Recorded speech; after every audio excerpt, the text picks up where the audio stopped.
Welcome to my YouTube channel let's to commerce. कैसे हैं बच्चे? आप सब अच्छे होंगे।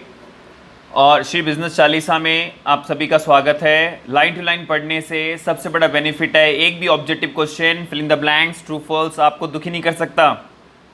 मेरे पास काफ़ी बच्चों के फीडबैक्स आ रहे हैं कि सर वाकई मज़ा आ रहा है। बिकॉज रीज़न क्या है, शॉर्टकट बोर्ड में पढ़ाने से, थोड़ा बहुत बोलने से या थोड़ा बहुत आपके नोट्स बनाने से कुछ नहीं होगा। हमें एंड टू एंड पढ़ना पड़ेगा। वो पढ़ाई नहीं है कि रट्टू तोते की तरह आपने कुछ भी दो लाइनें लिख दी और डायरेक्ट क्वेश्चन आने की संभावना पहले भी बंद हो गई थी। केस स्टडीज़ की संभावनाएं बढ़ गई थी। अब केस स्टडी से भी और टिपिकल लेवल इन्होंने ऑब्जेक्टिव टाइप क्वेश्चंस डाल दिए हैं।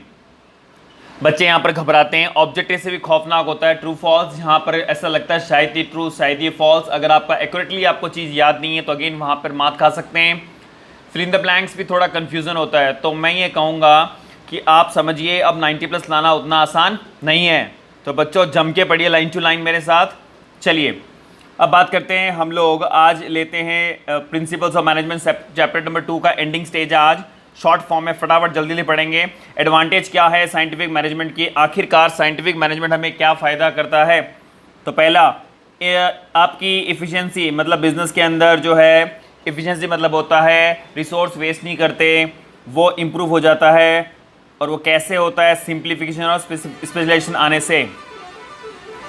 दूसरी हम बात करते हैं पॉइंट नंबर बी की, हेल्प इन रिड्यूस कॉस्ट। आपकी प्रोडक्शन कॉस्ट कम हो जाती है बिकॉज आप सारे वेस्टेज खत्म कर देते हैं इसलिए।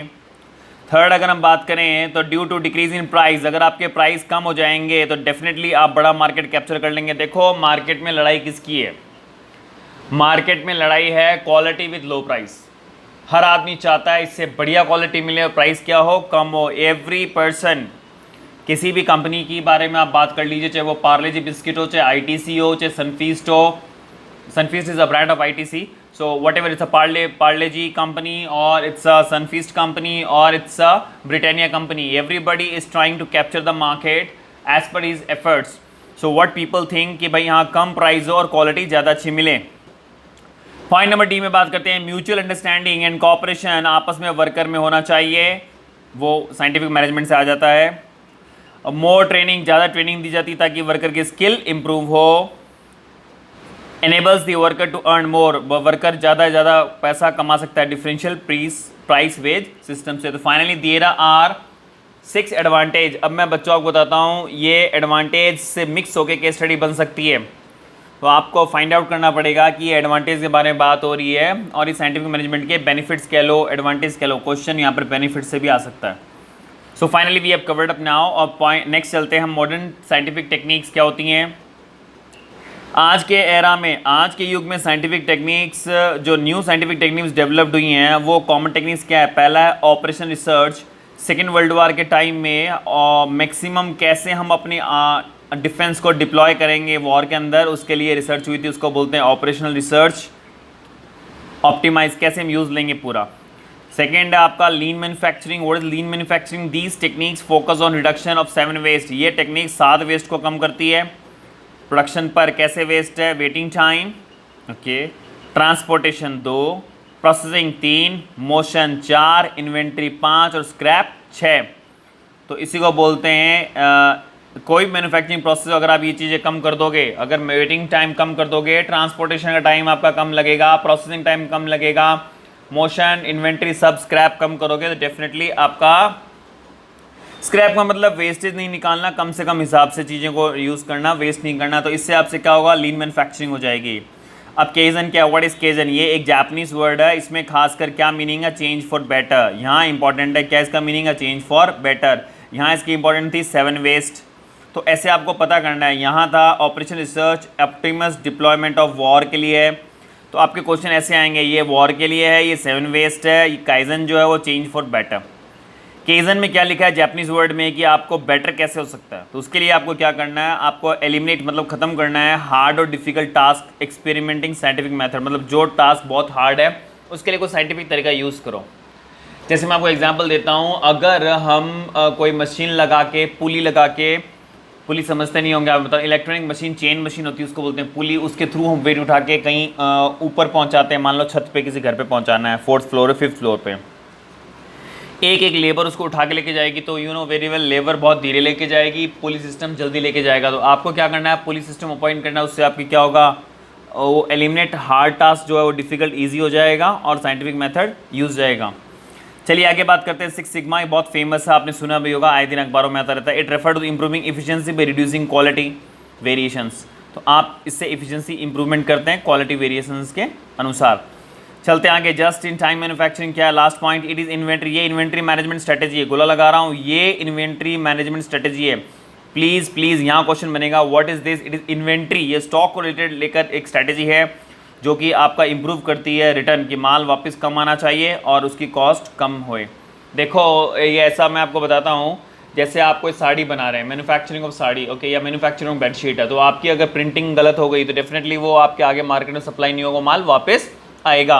तो आपको क्या करना है, अपने मैन्युफैक्चरिंग इन्वेंट्री के अंदर जो आपका स्टॉक है उसके अंदर रिटर्न कम से कम आनी चाहिए।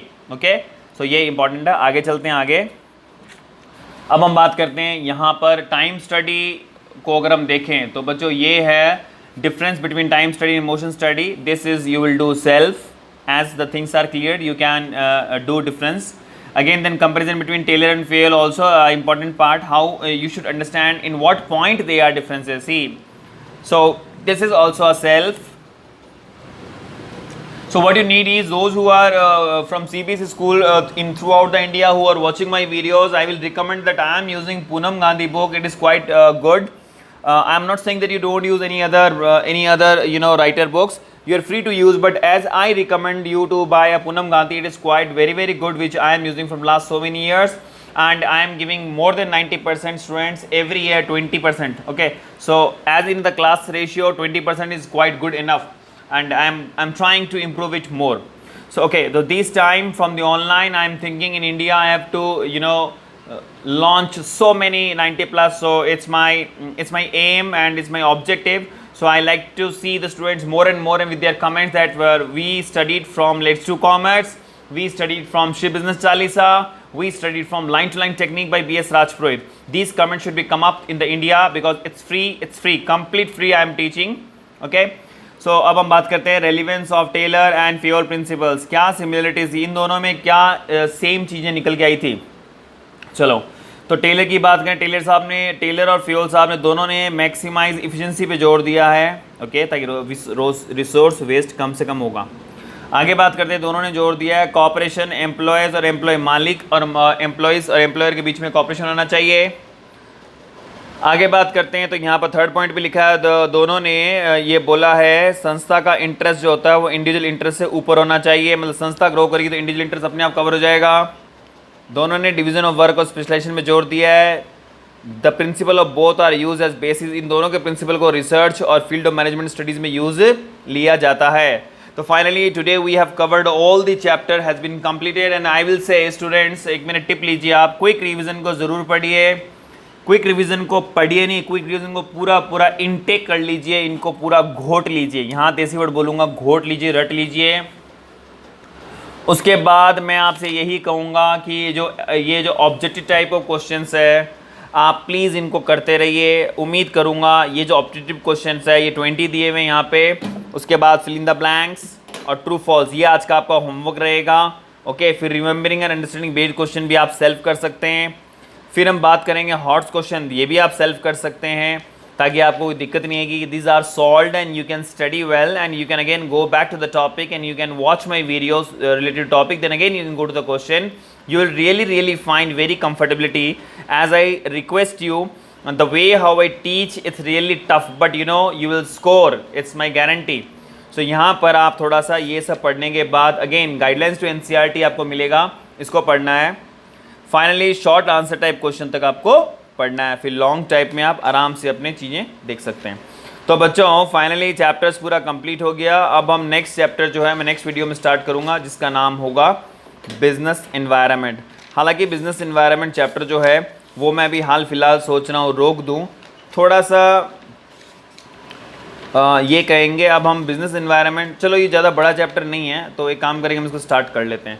सो finally we will connect to the next video in with the chapter number 3 that is business environment. So be with me in the let's do commerce and again thank you all of you for your grand support on the YouTube and I am getting people are making the status of their WhatsApp, ताकि ये फैलाओ पूरी भारत में, हर कोई बच्चा पढ़े CBSE निःशुल्क, okay, ताकि हर किसी का भला हो, ये हमारा उद्देश्य होना चाहिए। And I also thankful for your comments on the YouTube, and I also thank कि अब सब्सक्राइबर रोज बढ़ रहे हैं। तो मैं उम्मीद करता हूँ जैसे ही 1000 सब्सक्राइबर हो जाएंगे तब मैं लाइव आपके लिए कंटेंट शो कर दूंगा, और लाइव कंटेंट में आपको बहुत मजा आएगा, उस टाइम हम रूबरू पढ़ पाएंगे। Okay, so thank you very much, bye bye.